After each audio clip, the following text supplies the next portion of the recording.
Halo semua, jadi kami akan mempresentasikan bedak dingin. Anggota kelompok kami ada Sriani, saya sendiri Nadia Hanuna, dan Winda Listiana.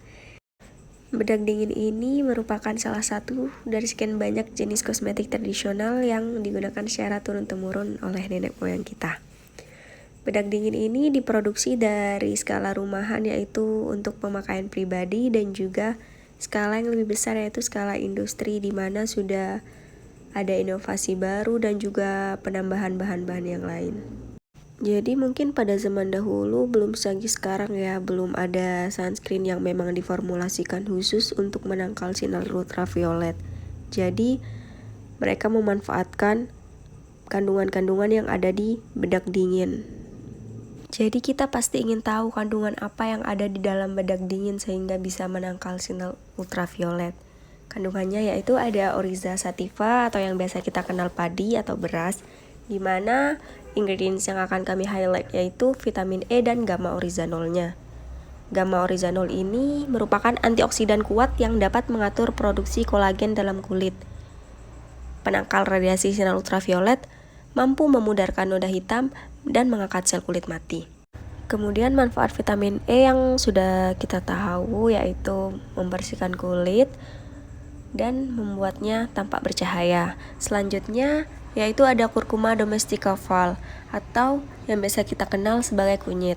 Mengandung kurkuminoid dan vitamin C. Jadi ingredients yang akan kita highlight dua ini ya.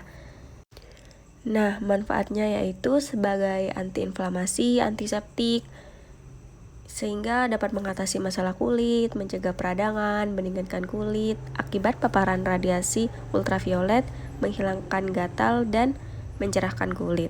Vitamin C-nya mencerahkan kulit.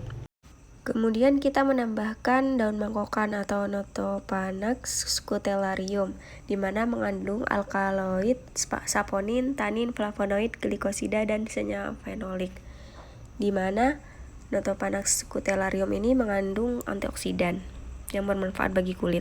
Jadi dari kandungan bahan-bahan yang kita gunakan, kami akan memberikan klaim yaitu dapat mencerahkan kulit, mencegah kerusakan oleh sinar matahari, dan melembutkan kulit. Jadi penetrasinya dimulai dari lapisan epidermis, di mana pada setiap sel itu ada celah atau ruang, sehingga nutriennya bisa tembus dari lapisan sel atas ke bawahnya dan lebih dalam. Pada setiap lapisan selnya akan diserap nutrien-nutriennya seperti vitamin E, vitamin C, dan lain-lain, sehingga nutriennya ada yang sedikit sampai pada lapisan dermis di mana ada folikel rambut dan kelenjar minyak, tetapi nutriennya tidak sebanyak seperti yang diserap oleh lapisan epidermis. Alat dan bahan yang kita gunakan dapat dilihat seperti gambar di atas. Berikut cara pembuatannya. Kunyit dikupas, kemudian kita tumbuk beras yang sudah direndam dengan air selama kurang lebih 2 hari.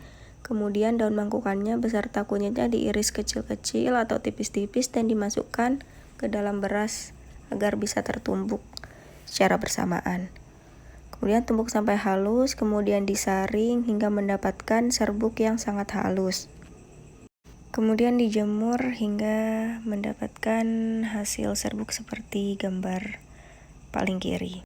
Cara penggunaannya yaitu ditambahkan air secukupnya, kemudian dioleskan kepada wajah, leher, tangan atau kaki atau bagian tubuh yang diinginkan, kemudian didiamkan hingga mengering. Bedak dingin ini harus disimpan dalam wadah yang kedap udara agar tidak terjadi kontaminasi dengan mikroba sehingga bedak dinginnya cepat rusak. Berdasarkan percobaan yang telah kami lakukan, bedak dingin yang kami buat ini tidak dianjurkan untuk orang-orang yang memiliki kulit yang super sensitif. Percobaan ini dilakukan pada tangan saya sendiri, di mana pada saat pengaplikasian, menit-menit pertama terasa gatal, tetapi setelah dibilas sudah tidak terasa gatal lagi. Hal itu bisa terjadi karena memang kondisi kulit saya yang super sensitif, dan juga bisa terjadi karena pembuatannya yang masih kurang higienis.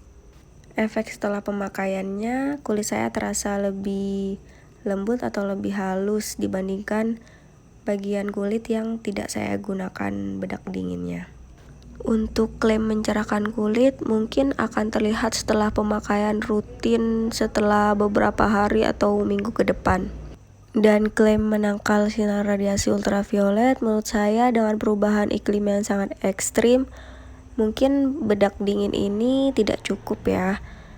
Tetapi menurut saya bedak dingin ini dapat digunakan sebagai after treatment, yaitu istilahnya sebagai masker, di mana kita menggunakannya setelah beraktivitas dari luar, setelah terpapar sinar matahari karena ada efek mencerahkan, dan setelah digunakan ada sensasi dinginnya dan adem di kulit.